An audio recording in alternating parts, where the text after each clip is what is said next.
சிவாய நம. திருச்சிற்றம்பலம். ஞானாசிரியராகவும் ஞான குருவாகவும் எம்மை வழி நடத்தும் நம்பி ஆரூரர் திருவடிகளையும் அண்ணாமலை பெருமான் திருவடிகளையும் மனம் மொழி மெய்களால் வணங்கி மகிழ்கின்றேன். மே 4 முதல் மே 28 வரைக்கும் தொடர்ந்து அக்னி நட்சத்திர சிறப்பு நிகழ்வு நடந்து கொண்டிருப்பது நம் அனைவருக்கும் தெரியும். அந்த அமைப்பில் தினமும் ஒரு சிறப்பு சொற்பொழிவு பார்த்து வருகின்றோம். சிறப்பு சொற்பொழிவு அப்படின்னு சொல்லியாச்சுனாலே மழை வேட்டல் பதிகங்களையும் அதை சுற்றி இருக்கக்கூடிய மற்ற தகவல்கள் எல்லாத்தையும் சேர்த்து நம்மோடு பகிர்ந்து வருகின்றார்கள். அந்த அமைப்பில் இன்று நம்மளோடு சிறப்பு சொற்பொழிவாற்றுவதற்காக இணைந்திருப்பவர்கள் நம்ம அனைவருக்கும் மிகவும் நல்லாவே பழக்கமான ஒரு அம்மா தான் சிவசாந்தி ரவிபாலன் அம்மா அவர்கள். கழுகுமலை, நாகர்கோயில், மார்த்தாண்டம் போன்ற இடங்களுக்கு ஆசிரியையாக, அதாவது திருவாவடுதுறை ஆதீனத்தின் சார்பில் சைவ சித்தாந்தம் மற்றும் சைவ திருமுறை பேராசிரியையாக பணியாற்றி வருகின்றார்கள். அம்மா அவர்களுடைய தனிப்பெரும் சிறப்பு அப்படின்னு சொன்னால், இளைய தலைமுறைக்கு தமிழையும் திருமுறைகளையும் சித்தாந்தத்தையும் மிக எளிமையாக எடுத்து சொல்லும் ஒரு அழகுதான்.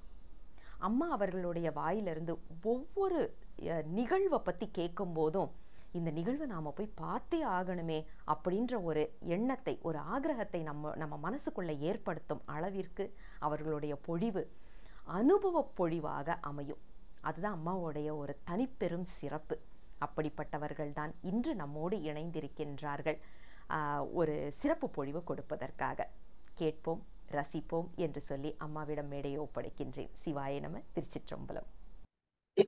திருச்சிற்றம்பலம்.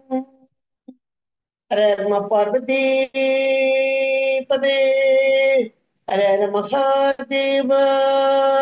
தென்னாடுடைய சிவனே போற்றி, எந்நாட்டவர்க்கும் இறைவா போற்றி. திருச்சிற்றம்பலம்.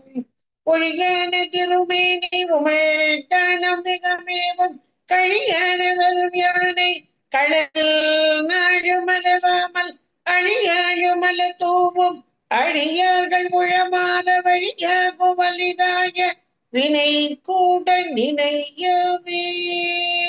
சிற்றம்பலம்.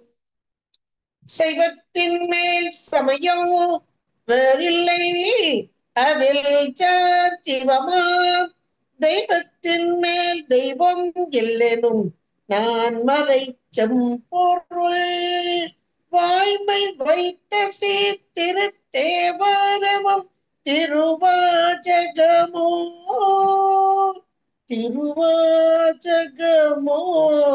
உய்வை தரச் செய்த நால்வர் புற்றாழியம் உயிர் துணையே. சிற்றம்பலம். தில்லை புத்தபெருமான் திருவடியை மேற்கொண்டு குருமகா சன்னிதானங்கள் பொற்பாதம் பணிந்து, அடியபெருவர் மக்கள் பொற்பாதம் பணிந்து, இன்றைய நல்ல நாளிலே சித்திரை மாத கத்திரி வெயில் என்ற ஒரு அருமையான தலைப்பிலே அம்மா லாவண்யா அம்மா அவர்கள் மூலமாக உங்களை எல்லாம் சந்திக்கும் பேரும், இதை பற்றியதான ஒரு சிந்தனையை செய்வதற்கும் திருவருளுக்கும் குருவருளுக்கும் நமக்கு அருமையான வாய்ப்பு கிடைத்திருக்கிறதுக்கு குருவருளுக்கும் திருவருளுக்கும் நன்றி கூறி, நம்முடைய நாடு பழம் பெரும் நாடு. முதல்ல நம்முடைய நாட்டை நினைக்கணும். இந்த பொழிவை கேட்கும் போதே எனக்கு முதல்ல வந்தது என்ன அப்படின்னா, நம்முடைய பாரத தேசம், அதுலயும் தமிழர்கள், இந்த தமிழர்கள் பற்றிய ஒரு பெருமிதம் தானாகவே உள்ளுக்குள்ள எழுந்தது. ஏன் அப்படின்னா, கல் தோன்றி மண் தோன்றா காலத்தே முன் தோன்றி மூத்த குடி தமிழ் குடி அப்படின்னு ஒரு பெருமைப்பட பேசுவார்கள். இந்த தமிழர்களுடைய அறிவு இன்றைக்கு உலகம் பூரா ஏராளமாக கோடி கோடியாக கொட்டி கொடுத்துக்கிட்டு இருக்காங்கன்னா சும்மா இல்லைங்க. அந்த காலத்துல இருந்து இன்றைக்கு வரைக்கும் தமிழர்களுடைய அறிவு எப்படி விரிந்து பறந்து இருந்தது என்பதற்கு ஒரு சான்றாக சொல்லலாம். எதையெல்லாம் சொல்லலாம்னா, சங்கம் வைத்து தமிழ் வளர்த்தது நம்முடைய நாடு தமிழ்நாடு. சங்க இலக்கியங்களிலிருந்து ஏராளமான கருத்துகள் இன்றைக்கு ஆராய்ச்சியில் விஞ்ஞான பூர்வமாக, அறிவியல் பூர்வமாக இன்றைக்கு ஆராய்ந்து சொல்லக்கூடிய கருத்துக்கள் எல்லாம் என்றைக்கோ நம்முடைய சங்க இலக்கிய புலவர்கள் சொல்லிவிட்டு எளிதாக சொல்லிட்டு போயிட்டாங்க. அதுல ரொம்ப இப்ப நமக்கு தலைப்பு சித்திரை மாத கத்திரி வெயில் போது வெயில் கொளுத்த கூடிய இந்த ஒரு காலகட்டத்துல இதனுடைய வெயிலை பற்றி எப்படி எல்லாம் இருக்கு.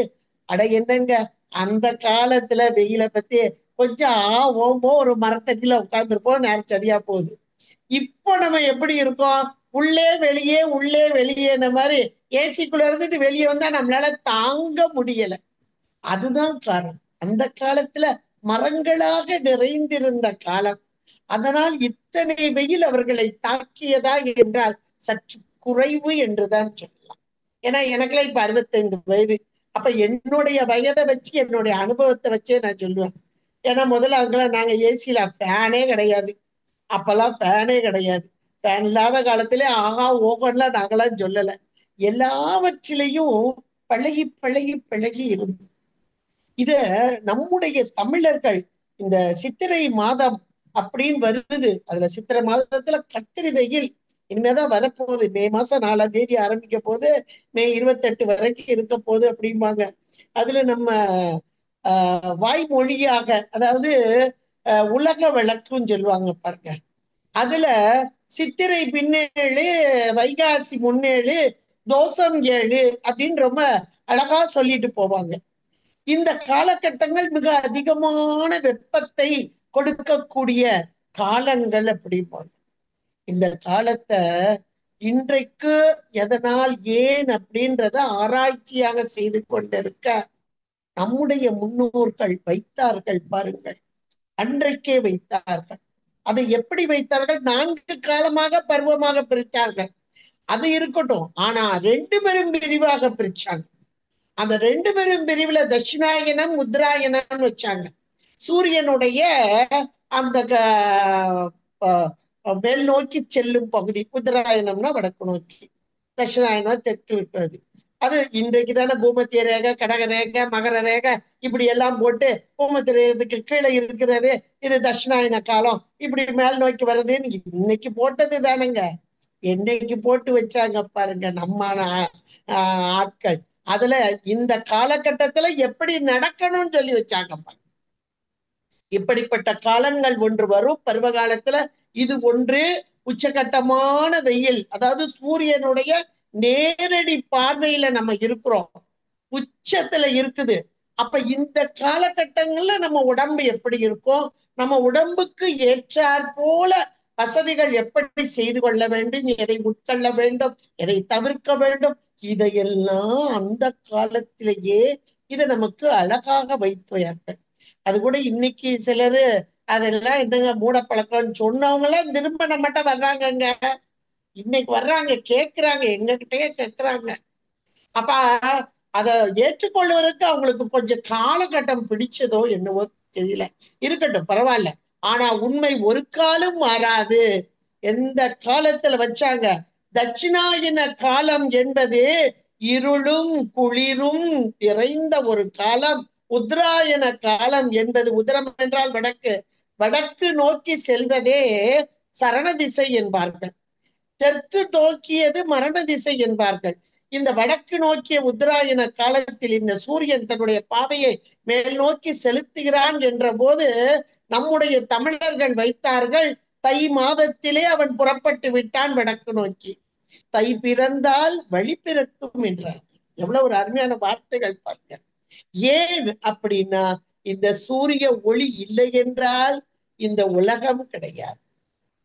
அந்த ஒளி இங்கே ஒளியாக மட்டும் இல்ல, வெப்பமாகவும் வருகிறது. அந்த வெப்பம் உயிர்களாகிய நமக்கு கொடுக்கப்பட்ட உடம்பு, ஒரு உயிர், ஒரு அறிவு உயிரில இருந்து 6 அறிவு வரையில் உள்ள உடம்புகள். ஒரு சின்ன புழு, அந்த புழுவுக்கும் கொஞ்சம் வெயில் வேணும். அதிகமா வெயில் இருந்தா ரொம்ப கஷ்டப்படும். புழு போல நெருகிறான் பாரு அப்படிம்பாங்க. அப்ப அதனால தாங்க முடியாது. ஆனா அதுக்கும் கொஞ்சம் வெப்பம் வேணும். ஏன்னா குளிர்ல அப்படியே நடுங்கி போய் இருக்கும்.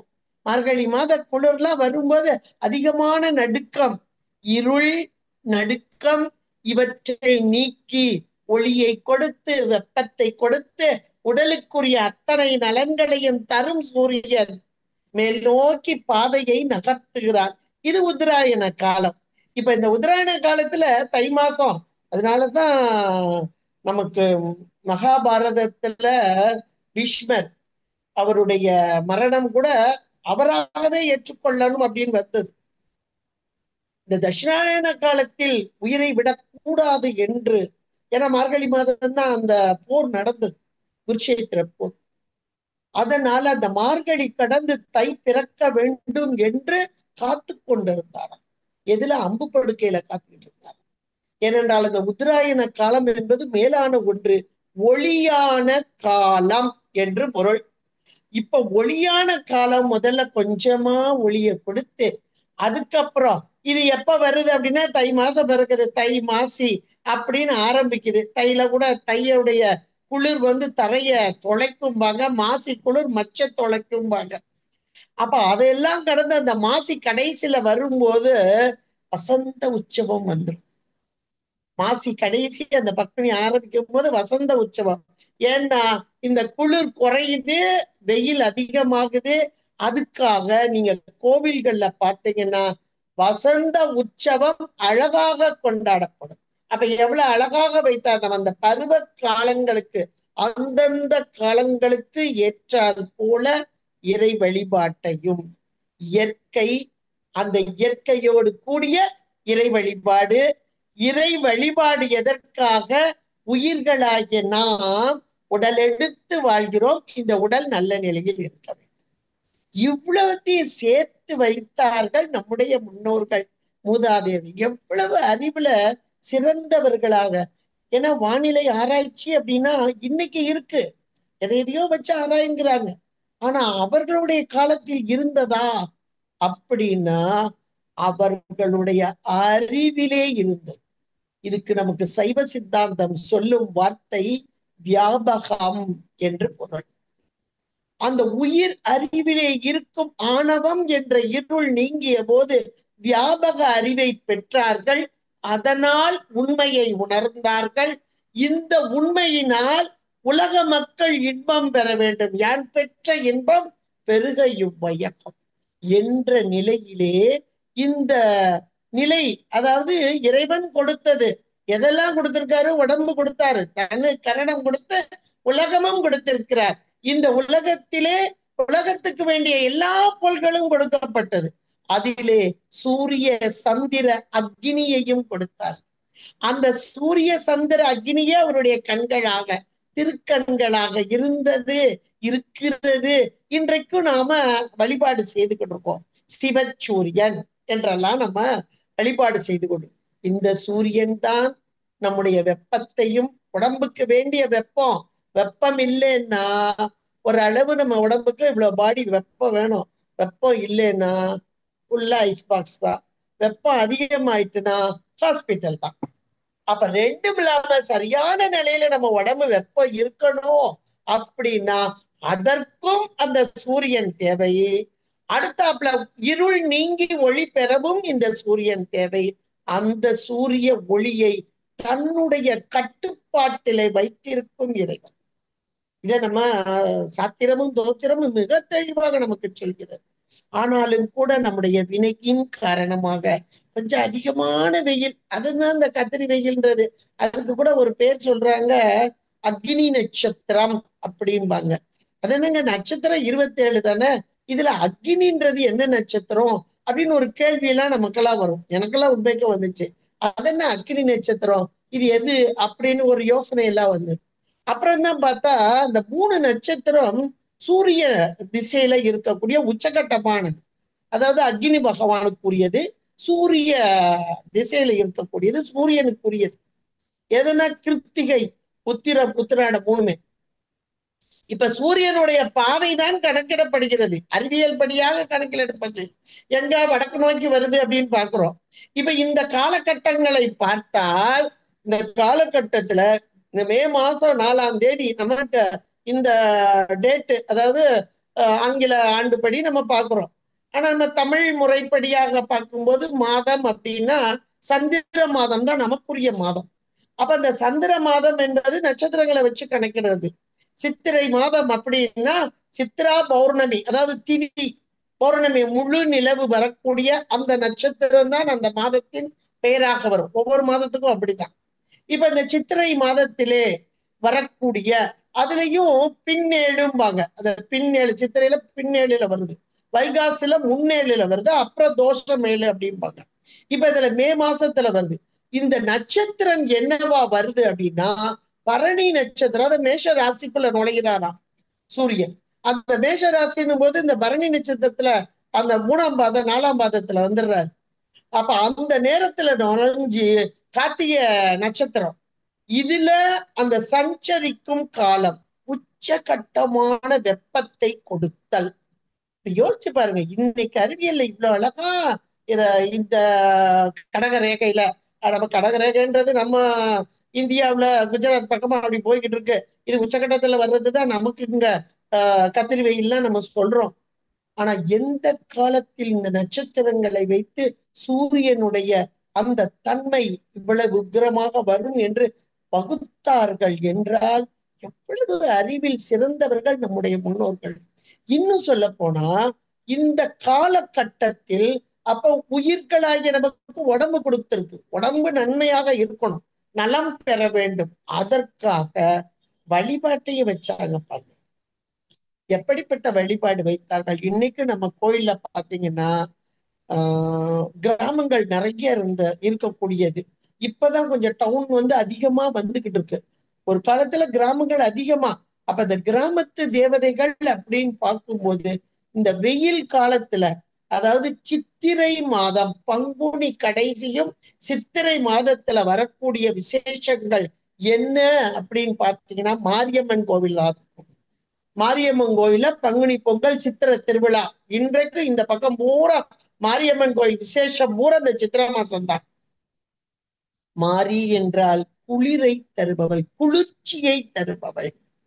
இன்னும் சொல்ல போனா மாரினா மழைக்கும் ஒரு பேரு. அப்ப இந்த சித்திரை மாசம் அதிகமா வெயில் வரும்போது நமக்கு உடம்புக்கு தேவையானது என்னது, கொஞ்சம் குளிர்ச்சி. அதிக வெப்பத்தில் உஷ்ணத்தில் நமக்கு வரக்கூடிய வியாதிகள் எது, வைரஸ் கிருமிகள். நிறைய அம்மம் போடுறதெல்லாம் இந்த காலத்துலதான் வரும், இந்த பங்குனி சித்திரை தான் வரும். அதுக்காக இந்த மாரியம்மன் வழிபாட்டை வச்சாங்க. அந்த மாரியம்மன் வழிபாட்டுல ரொம்ப உச்சகட்டமா வைப்பாங்க. ஒரு கூழை காய்ப்பாங்க, அதுல நிறைய வேப்பிலைய உள்ளள்ளி போடுவாங்க. எல்லாரும் கூழ் குடிச்சிட்டு போங்கம்மாங்க, கம்பல்சரியா குடிப்போம். ஏன்னா அது தெய்வத்துக்குரியது. ஏன் எதுக்கெல்லாம் நாங்க கேள்வி கேட்ட நாள் இல்லை. இன்னைக்கு கேள்வி கேட்டு பாக்குறாங்க. கேள்வி கேட்ட போதுதான் உண்மை புலப்படுகிறது. என்ன உண்மை என்றால் இந்த வைரஸுக்கு உரிய சரியான ஆன்டிபயாட்டிக் இங்க இருக்கு. எந்த காலத்துல வச்சாங்க பாருங்க. அப்ப கேட்காமலே ஏனே அடுத்தது கிடையாது. எனக்கு தெரிஞ்சு ஏன்னு கேட்க மாட்டோம். நாங்க பாட்டுக்கு வாங்குவோம், குடிப்போம், சாமிக்குரியது அப்படின்னு. அது கசக்குதா அப்படியெல்லாம் நினைக்க மாட்டோம். அப்படி வாழ்ந்த காலம். இன்றைக்கு கேள்வி கேட்ட போது அதற்குரிய விடையும் கிடைக்குது பாருங்க. அப்ப அந்த காலகட்டத்தில் என்ன செய்யணும்னு வச்சாங்க. நம் உடம்பு ஆரோக்கியமாக வாழ வேண்டும், அதற்காக அந்த வழிபாட்டை வைத்தார். இன்னும் சிலர் பாத்தீங்கன்னா சில மூட பழக்க வழக்கமும் கொஞ்சம் இருக்கு. சித்திரை மாசம் இந்த சில காரியங்கள் செய்யக்கூடாதும்பாங்க, சில காரியம் செய்யலாம்பாங்க. அதெல்லாம் இருக்கட்டும், அது ஒரு மூட பழக்கம்னு சொல்றதை விட இதே போல ஆராய்ச்சி நம்ம எடுத்துக்கலாம். அதெல்லாம் இருக்கட்டும். ரொம்ப முக்கியமான ஒண்ணு, சித்திரை மாதத்தில் குழந்தை பிறந்தால் வீட்டுக்கு ஆகாது. அதனால இந்த ஆடி மாசத்துல கல்யாணம் ஆனவங்களை பிரிச்சு வைப்பாங்க. அது இன்னைக்கு கூட சில உண்டு, கொஞ்சம் குறைஞ்சிருக்கு, நிறைய குறைஞ்சிருக்கு. ஆனா இன்னைக்கும் இந்த பக்கம்லாம் நிறையவே உண்டு. ஆடி மாசம் அம்மா வீட்டுக்கு அனுப்பிடுவாங்கன்னு சொல்லுங்களேன். ஆனா இப்ப ஏராளமான வழிமுறைகள் இருக்கு. எங்களுக்கு தெரியும், நீங்க பேசாம இருங்கன்றாங்க இப்ப உள்ளவங்க. ஏன்னா அந்த காலத்துல அதுக்கு வழிமுறை இல்லை, அப்ப இந்த காலத்துல இருக்கு. அதனால பிள்ளைகள் நம்மளை விட ரொம்ப அறிவுல கூடினவங்களா வர்றாங்க. ஆனா சில நெருடல்கள். ஏன் சித்திரை மாதத்துல பிறக்க கூடாது? அதுக்கு ஒரு பழமொழி சொல்லுவாங்க பாருங்க, சித்திரை அப்பன் தெருவிலேம்பாங்க. சித்திரை மாதம் பிள்ளை போட்டாலாம் என் பிள்ளைக்கு கஷ்டமாயிருவேன், யார் மாமியா திட்டுவான். இதே எங்க அனுபவமா தான் தெரியும். எனக்கு 65 வயசு, அனுபவத்துலதான் சொல்றேன். ஏன்னா எனக்கு ஆராய்ச்சி எல்லாம் பண்ணல, அனுபவம் தான். ஒரு உறவுக்கார பிள்ளை, அந்த பிள்ளை குழந்தை உண்டாயிட்டா சித்திரை மாசம் டேட் வருது குழந்தை பிறக்கிறது. மாமியா 3ஆம் மாசத்திலேயே பிச்சுட்டா, நீ இந்த பிள்ளைய களைச்சிடணும், இல்ல என் பிள்ளைக்கு ஆகாது. உங்க அம்மா வீட்டுக்கு போன அனுப்பிட்டா. இங்க இவ உட்காந்து அழுதுகிட்டு இருந்தா, என்ன செய்ய அப்படின்னு. எனக்கு பேத்தி முறை, பாட்டி என்ன செய்ய பாட்டி அப்படின்னா, பயப்படாத பாப்பா, நீ நல்ல சாமியை கும்பிடு, மறைவுடைய பாடு, விடாத பாடு, சாமி நமக்கு துணையா இருப்பார், நீ அழிக்க வேண்டாம் அப்படின்னு தான் நான் ஆறுதல் சொல்லி பாட்டை. ஆனா விடாம இறை வழிபாட்டுல இருந்தா அந்த பிள்ளை. அது பாருங்க, சித்திரை கடந்து வைகாசி 2ஆம் தேதி குழந்தை பிறந்தது. உண்மைக்கு அது ஒரு பெரிய, இன்னைக்கும் அந்த குழந்தைகள்லாம் நல்லா இருக்காங்க, நல்லா இருக்கிறாங்க. அப்ப இறைவனுக்கு மேல ஒன்று உண்டா அப்படின்னு நம்ம நினைக்கணும் நினைக்கணும். ஆனா எல்லாருக்கும் அந்த நேரங்கள் வராது. ஒரு பக்கம் அது இருக்கட்டும். சித்திரை மாதம் பிறந்தா அது என்னங்க சித்திரை அப்பன் தெருவிலே அப்படின்னு ஒரு கேள்வியை போடுவோம். அந்த கேள்விக்கு பதில் கிடைக்கணும்ல நமக்கு. என்ன இது, எங்கேயோ அனுபவம் இல்ல, என்னுடைய அனுபவம். எனக்கு 3ஆவது குழந்தை சித்திரை மாசம். குழந்தை பிறக்கிறதுக்கு சித்திரை மாசத்துல ரொம்ப கவலையோட உட்கார்ந்துருந்தேன். ஏற்கனவே 2 பையன், இது 3ஆவது பையனா இருக்கும் போல தெரியுது. அதுல ஆம்பளை பிள்ளை பிறந்தா 3ஆவது பையன் சித்திரை மாசம் பிறந்தா எப்படி இருக்கும்னு எல்லாரும் சுத்தி சுத்தி சொல்ல ரொம்ப கவலையோட இருந்தப்ப எங்க டாக்டர் அம்மா, அந்த மாதிரி ஏமா சாந்தி ரொம்ப ரொம்ப டல்லா இருக்க, ஆளு ரொம்ப வீக்கா போறையே அப்படின்னு சொல்லி கேட்டாங்க. அப்ப நான் சொன்னேன் அந்த அம்மாட்ட. உடனே அந்த அம்மா சொன்னேன், ஏன் கவலைப்படுற, எனக்கு 3ஆவது பையன், அவங்களுக்கு ஒரு 2 வருஷத்துக்கு முந்திதான் சித்திரை மாசம் ஒரு ஆம்பளை பிள்ளை 3ஆவது பையன். நான் குழந்தை பெக்கலையா, நல்லா தானே இருக்கேன், இதுக்கு கவலைப்பட்டு நீ உடம்ப கெடுத்துறாத, எது இருந்தாலும் நமக்கு கடவுள் பார்த்துக்குவார் அப்படின்னு ரொம்ப ஆறுதலா சொன்னார். இன்னைக்கு அந்த வார்த்தைகள் எனக்கு மறக்க முடியாது. சித்திரை மாசம், திருவோண நட்சத்திரம். ஆனா அந்த நேரம் எனக்கு அதெல்லாம் ஒண்ணுமே தெரியல. ஏதோ நம்ம சாமி நல்லா வச்சிருக்கிறார் ஒரு பக்கம். ஆனா இந்த சித்திரை திருவோணம் அப்படின்னு நினைச்சப்ப ஒரு காலகட்டத்துல, எப்போ, இப்ப என் பையனுக்கு 42 வயசாச்சு. இப்போ ஒரு 25-30 வருஷத்துக்குள்ளதான் நான் அந்த திருமுறைக்குள்ள வந்திருக்கேன். அப்போ ஒரு தடவை நடராஜர் அபிஷேகம் சித்திரை திருவோணம் ஒரு கோவில்ல இருந்து பார்க்கும்போது அப்படி என்ன எரியாம கண்ணீர் வந்தது. ஒரு காலத்துல பயந்த பயம் என்ன, ஏன்னா அவ்வளவு திட்டு வாங்கினேன் எல்லார்ட்டையும். எங்க அண்ணிமாரெல்லாம் என்னை திட்டுனாங்க, பிள்ளை பெற்றிருக்காளாம் பாரு திருவோண நட்சத்திர சித்திரை மாசத்துல அப்படின்னு திட்டுனாங்க. திட்டுனாங்க. அப்போ அவ்வளவு மனசுக்குள்ள கவலையா தானா அழுதுகிட்டே இருப்பேன். இப்படி ஒரு இப்படி ஒண்ணு இருக்கா அப்படின்னு நான் நினைச்சேன். ஆனா அவ இன்னைக்கு படிச்சு ஐடில லட்சக்கணக்கில் சம்பாத்தியம் பண்ணி நல்லா இருக்கிறான். கல்யாணம் ஆகி குழந்தைகளோட இருக்கான். அது இறைவனுடைய திருவுருள். ஆனா சித்திரை அப்பன் தெருவிலே ஏன் வந்தது, ஏன் வந்தது, எனக்குள்ள அந்த கேள்வி வந்தது. அப்ப அதனுடைய அர்த்தம் என்ன என்றால், சித்திரை மாதத்திலே நம்முடைய திருக்கோவில்கள் சிவ வழிபாடு, இறைவன் எம்பெருமான் தேரிலே ஏறி வீதி உலா வருகிறார். இன்னைக்கு மதுரையில பாருங்க சித்திரை திருவிழா, தேரோட்டம், அப்பன் தெருவிலே வருகிறார். அந்த சித்திரை அப்பன் தெருவிலே வருகிறார். எவ்வளவு ஒரு அருமையான வார்த்தைய எப்படி கொண்டு வந்து கீழ்த்தரமா போட்டாங்க பாருங்க. அதுக்கு விடையே எனக்கு இங்க வந்த பிறகுதான் கிடைச்சது. ஆகா, நாம எப்படியெல்லாம் ஒரு காலத்துல நினைச்சோம், இந்த வார்த்தைகளை கேட்டு கேட்டு கேட்டு வருத்தப்பட்டு அழுதோம். இன்னைக்கு இன்னைக்கு அந்த தேரோட்டத்தை பார்க்க, சித்திரை தேரோட்டம் எங்க ஊர்ல எல்லாம் மிக பிரம்மாண்டமா நடக்கும். அப்ப இறைவன் எதுக்காக தேரில் ஏறி வீதியிலே வருகிறான் என்றால், உயிர்களாகிய நம்மை காக்கும் வண்ணமாக. ஏன்னா இவ்வளவு வெப்பம், அதிகமான வெப்பம். அப்பவும் கூட சித்திரை திருவிழாவோட தேரோட்டத்துல சாமி வரும்போது இதெல்லாம் அனுபவமா, ஒரு தடவை உச்சகட்டமான வெயில். இவ்வளவு, நான் காலையிலேயே அந்த கோயிலுக்கு போயிட்டு ஒரு 9:30 மணிக்குள்ள சாமி வெளியே வருவார், 9:10க்குள்ள வெளியே வருவார். இவ்வளவு வெயில் வெக்கையமா இருக்கே அம்மா. அப்ப அம்பாள் மேல அவ்வளவு பாண்டு. அப்ப அம்மா, இவ்வளவு உக்கிரமான வெயிலையா நீ வரப்போற, அப்ப எவ்வளவு கஷ்டமா இருக்கு, இப்படியே நினைச்சுட்டு தான் வர்றேன், கூடவே தான் இருக்கிறேன். ஆனா அம்பாளு சுவாமியும் வெளியே வர்றாங்க, அருமையான காத்து அடிச்சு அப்படியே அந்த இடமே, எவ்வளவு அந்த ஊரே ஜில்லுன்னு ஆச்சு பாருங்க. அடியே அந்த அந்த அந்த நேரத்துல நினைச்ச நினைப்போம், அந்த நேரத்துல வந்த குளிர்ச்சியை மறக்கவே முடியாது. அப்ப இறைவன் நம்மை காக்கும் வண்ணமாக, அந்த வெப்பம் என்பது வினையின் தாக்கம், வினையினால் வரும் துன்பம். இந்த வினை துன்பத்தை நீக்க இறைவன் எம்பெருமான் அப்பனாகி வருகிறான். எங்கே வருகிறான் என்றால் தெருவிலே வருகிறான், நம்மிடமே வருகிறான். இதை எவ்வளவு ஒரு அருமையான ஒரு கான்செப்ட நம்ம இப்படி வச்சோமே நினைக்கும் போது கொஞ்சம் வருத்தம் தான். பரவாயில்ல, இருக்கட்டும். எல்லாத்துக்கும் விடை கிடைக்கும், உடனே கிடைக்காது, ஒரு காலகட்டத்துல கிடைக்கும். அதையும் சாமி கொடுப்பார். இன்றைக்கு சித்திரை திருவிழா என்ற போது கிராமத்துகள்ல எல்லாம் பாத்தீங்கன்னா மாரியம்மன் திருவிழா அப்படி கோலாகலமா நடக்கும். அந்த மாரியம்மன் திருவிழால கூட நாங்கெல்லாம் கண்ட காட்சி, வெயில் உக்கிரகமா இருக்கும் பாருங்க.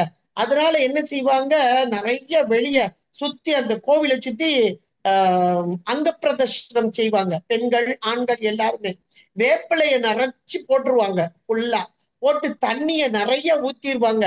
அதுல அப்படியே அங்க பிரதர்ஷனம் பண்ணி வருவாங்க. இது உடலுக்கு எவ்வளவு பெரிய நன்மையை தரக்கூடியதுன்னு நம்ம நினைக்கிறோம். எவ்வளவு பெரிய நன்மை தெரியுமா? அப்போ இது நம்ம தெரியாமலே நன்மையை தேடி நம்ம அடைகிறோம். அதுக்கு காரணம் நம்ம முன்னோர்கள் வைத்த வழி.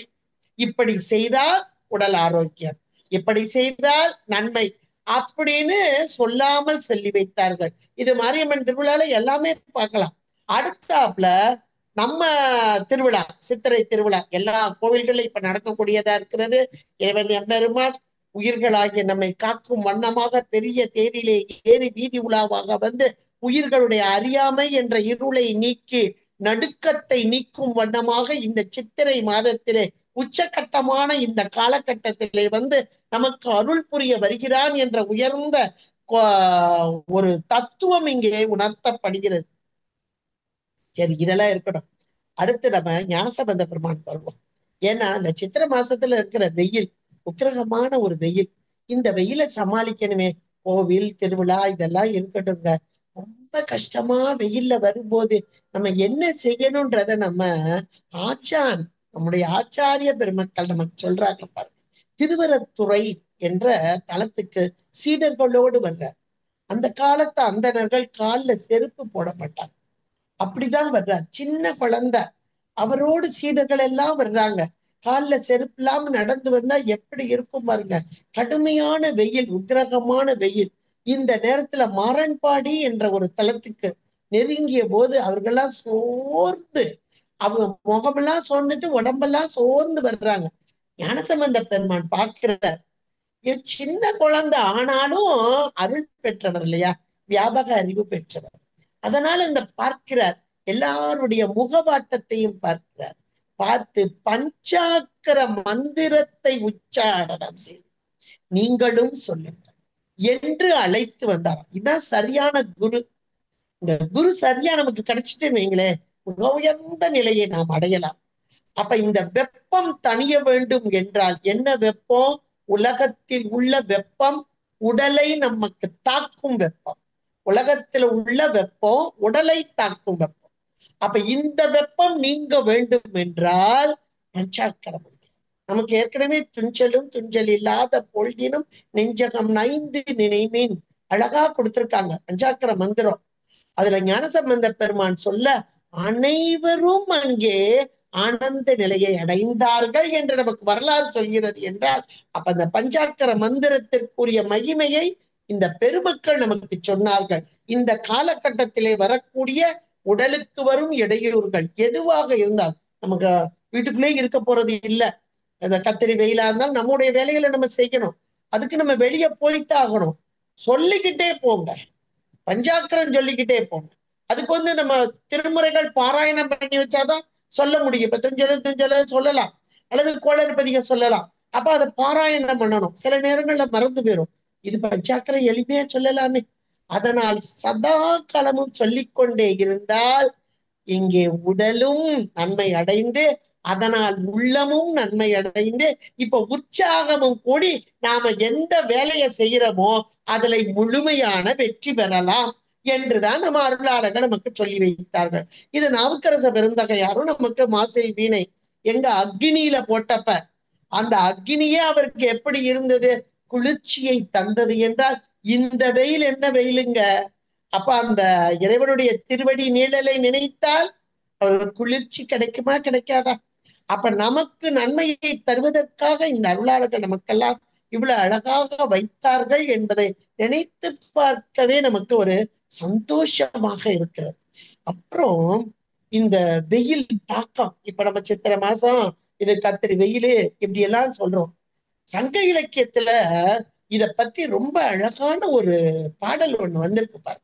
ஏன்னா இன்றைக்கு வெயில் உக்கிரகமா இருக்குன்னா அது சூரியனுடைய இந்த இடத்துல வந்து நிக்குது, அதனால அதனுடைய வெயில் தாக்கம் அப்படிங்கும். சூரியன் ஒரு ஜடப்பொருள். நம்ம சைவ சித்தாந்தம் படிச்சதுனால எல்லாருக்குமே அது தெரியும். சூரியன் ஒரு ஜடப்பொருள், இறைவனால் உருவாக்கப்பட்டது, மாயையின் காரியம், இப்படி எல்லாம் நம்ம படிச்சிருக்கோம். இந்த சூரியனுக்கு வெப்பத்தை தருவது யார் அப்படின்னா இறைவன் எம்பெருமான் உள்ளிருந்து இந்த வெப்பத்தை தரக்கூடிய, அதனாலதான் சூரிய சந்திரனே கண்களாக அப்படின்னு நம்ம சொல்றோம். சூரிய சந்திரன் கண்கள் அப்படின்னா என்ன அர்த்தம்னா அது ஜடப்பொருள், தானாக செயல்படாது, ஒரு சித்து பொருள், பேரறிவு பொருள், பேராற்றல் உள்ள பொருள் இதை செயல்படுத்துகிறது அப்படின்றத நம்ம சொல்றோம். இத நம்ம சங்க இலக்கியத்துல சொல்லும் போது திருமுருகாற்றுப்படை, அந்த திருமுருகாற்றுப்படையில இரண்டாவது படை வீடாக வரக்கூடிய திருச்செந்தூர், அதுல முருகப்பெருமான் 6 முகம் கொண்டவராக வருகிறார். ஒவ்வொரு முகத்திற்கும் ஒவ்வொரு தொழிலாக அங்கே சொல்லப்படுகிறது. அடுத்து கரங்கள், அப்ப 6 முகம்னா 12 கரங்கள். இந்த 12 கரங்கள்ல அழகாக சொல்லப்படுகிறது, விண் செல்லல் மரபின் ஐயர்க்கு ஏந்தியது ஒரு கை. விண் செல்லல் மரபின் ஐயர்க்கு ஏந்தியது ஒரு கை, ஊக்கம் சேர்த்தியது ஒரு கை. இந்த 2 கைக்கும் சொல்லப்படுது. ஏன் இந்த 2 கைக்கு இந்த வார்த்தைகள் வைத்திருக்கிறார் நக்கீரர் பெருமான் அப்படின்னா, இந்த உலகத்துக்கே ஒளி தரக்கூடிய சுடர் எது? சூரியன். அந்த சூரியனுக்கு ஒளியை தருபவன் இந்த முருகப்பெருமான். பல்கதிர் விருந்த திருமுகம் அப்படின்னு அழகா சொல்லிட்டார். பல்கதிர் விருந்த திருமுகம் அப்படின்ட்டார். இப்போ இந்த வானத்துல சூரியன் போகுது, அது ஒளியை மட்டுமல்ல வெப்பத்தையும் நமக்கு கொடுக்குதுன்னு பார்த்தோம். இந்த வெப்பம் அதிக அளவாக வரும்போது அது இந்த உலகம், அது உலகம்னா உலகத்துல உள்ள உயிரிய உடல் எடுத்த உயிர்கள் நாம தான் தாங்க முடியாது. அப்ப அந்த வெப்பத்தை யார் தாங்கிக் கொண்டு இருக்கிறார்களாம்? இங்க இருந்து போனாங்க பாருங்க முனிவர்கள், தவத்தில் சிறந்த முனிவர்கள். அப்படியே அந்த சூரியனோடையே பிரயாணம் பண்ணிக்கிட்டு இருக்காங்களாம். இவ்வளவு கதிர்கள் உலகத்துக்கு வந்தா இந்த உயிரினங்கள் எல்லாம், உடல் எடுத்த உயிரினங்கள் எல்லாம் துன்பப்படும். அதனை துன்பத்திலிருந்து காக்க வேண்டும் என்று தவத்தில் சிறந்த முனிவர்கள் இப்படி தாங்கிக்கிட்டு இருக்காங்களாம். அந்த தவ வலிமையால் அவர்கள் தாங்க முடியுமானா முடியாது. அப்ப யார் செய்யறாங்கன்னா முருகப்பெருமானின் ஒரு கை இங்கே செய்கிறதா. அந்த தவ வலிமை உடைய முனிவர்கள், அந்த முனிவர்களை தாங்கும் முருகப்பெருமானின் ஒரு கை. அழகா சொன்னார். இது புறநானூற்றுலையும் இந்த முனிவர்களை பத்தி சொல்லப்பட்டிருக்கு. நிலமிசை வாழ்னர் அலமரல் தீர, நிலமிசை வாழ்னர் அலமரல் தீர, தெருக்கதிர் கனலி வெம்மை தாங்கி கால் உணவாக சுடரொடு கொட்கும் அபிர்சடை முனிவர். இப்படிப்பட்ட இந்த முனிவர்கள் அங்க புறநானூற்றுல அங்க பாராட்டப்படுறாங்க. இவங்களுக்கு வேணாவியோர் அப்படின்னு ஒரு பெயர்கள் கொடுக்கப்படும். யோசிச்சு பாருங்க, எந்த காலத்திலேயே இந்த சூரியன் இது தரக்கூடிய வெப்பம், இந்த வெப்பத்தை இங்கே தாங்க முடியாது என்று தவத்தில் சிறந்த தவ வலிமை மிக்க முனிவர்கள். ஆனால் அந்த தவ வலிமையும் தாங்க முடியாது, அதை தாங்கும் முருகப்பெருமான் அந்த திருக்கரம், அந்த முனிவர்களுக்கு பாதுகாப்பாக இருக்கிறதா இந்த திருக்கரம். விண்சலல் மரபின் ஐயர்க்கு ஏந்தியது ஒரு கை என்று மிக அழகாக நக்கீரர் முருகாற்றுப்படையிலே சொல்லி இருக்கிறார். என்றால் இந்த சித்திரை மாத கத்திரி வெயில் நம்ம என்ன செய்ய முடியும்? யோசிச்சு பாருங்க. அது நம்ம கொஞ்சம் இறை வழிபாட்டுல வர வர வர வர நல்ல எல்லாருமே உணர்வாங்க. இறை வழிபாடு என்பதே நம்முடைய துன்பத்தை நீக்குவதற்குத்தான். அந்த துன்பம் என்பது உடலுக்கு வந்து உயிருக்கு ஆகி வருது. உயிருக்கு வர்றதுதான் உடம்போட வருது. இப்ப உடம்புல உள்ள துன்பத்தை நீக்குதல் என்பது உடம்பின் மூலமாக நாம் செய்யும் வழிபாடு. அப்ப இந்த வாக்கு, மனம், காயம் மூன்றாலே நம்ம வழிபாடு செய்யறோம். இந்த காயம் என்பது உடம்பு தானே. அந்த காயத்தின் மூலமாக செய்யும் வழிபாடுகள் எல்லாம் இந்த காயத்தை, உடம்பை நம்மை பாதுகாக்கும். எதிலிருந்து? மிகுந்த வெப்பம். கொஞ்சம் வெப்பம் கண்டிப்பா வேணும், வெப்பம் இல்லைன்னா முடியாது. அதிக அளவான வெப்பம் நம்மை காக்கும் என்பதை நம்முடைய திருமுறைகள், நம்முடைய அருளாளர்கள், நம்முடைய சங்க இலக்கியங்கள் எவ்வளவு அழகாக நமக்கு சொல்லப்பட்டிருக்கிறது என்பதை உணர்ந்தாலே, ஆஹா, இவ்வளவு பொக்கிஷம் நம்மகிட்ட இருக்கு. ஆனா நம்ம தான் அதை தேட மாட்டேங்கிறோம், தேடி தெரிய மாட்டேங்கிறோம் அப்படின்னு நினைக்கிறோம். இந்த சித்திரை மாதம் என்பது மிக உயர்ந்த மாதம். சித்திரையிலே பிறந்தவர்கள் ஞானியர்களாக இருப்பார்கள் என்று கூட ஒரு வாக்கு உண்டு. அது எந்த அளவுக்குன்னு எனக்கு தெரியாது. நிறைய பேர் சித்திரையில பிறந்தவங்க எப்படி இருக்கீங்களோ அவங்கவுங்க உணர்ந்துக்கோங்க, அவ்வளவுதான். ஆகா, சித்திரையில நான் பிறந்தேன், அப்ப கண்டிப்பா நல்ல ஞானம் கிடைக்கும் அப்படின்னு நம்ம நினைச்சுக்கிடலாம், அவ்வளவுதான். சேக்கிழார் பெருமான் பெரிய புராணம், அனபாய சோழ மன்னன் அந்த திருத்தொண்டர்களின் வரலாறை தாங்களே எழுத வேண்டும் என்று கேட்ட மாத்திரத்திலே அதை எழுதுவதற்குரிய இடம் இது அல்ல, அமைச்சரவை அல்ல என்று சிதம்பரத்திற்கு செல்ல வேண்டும், தில்லைக்கு செல்ல வேண்டும் என்று சொன்ன மாத்திரத்தில் அதற்குரிய ஏற்பாடுகளை எல்லாம் செய்கிறான் மன்னன். தில்லையிலே வந்து தில்லை கூத்த பெருமானை வணங்கி தொழுது அவர் ஆரம்பிக்கிறார். இறைவனால் எடுத்துக் கொடுக்கப்பட்ட உலகலாம் என்ற மாத்திரத்திலே சேக்கிழார் பெருமான் ஒரு சித்திரை மாதம் திருவாதிரை நட்சத்திரத்திலே ஆரம்பித்து சித்திரை மாதம் திருவாதிரையிலேயே முடித்தார் இந்த திருத்தொண்டர் புராணத்தை அப்படின்னு சொல்லப்படுது. அப்ப எவ்வளவு ஒரு உயர்ந்த மாதமாக அமைக்க உள்ளது என்பதை நாம் உணர்ந்து கொள்ளலாம். சித்திரை மாதம் என்பது இன்னைக்கு கூட சித்திரை மாதம் நமக்கு இது வருட பிறப்பு அல்ல அப்படின்னு ஒரு குரூப்பெல்லாம் சொல்லுவாங்க. ஆனா இதுக்கு நம்முடைய இலக்கிய சான்றுகளும் நம்முடைய இயற்கையை எடுக்கணுங்க முதல்ல. ஏன்னா இயற்கையில சித்திரை மாதம் என்பது அதிகமான வெப்பம்.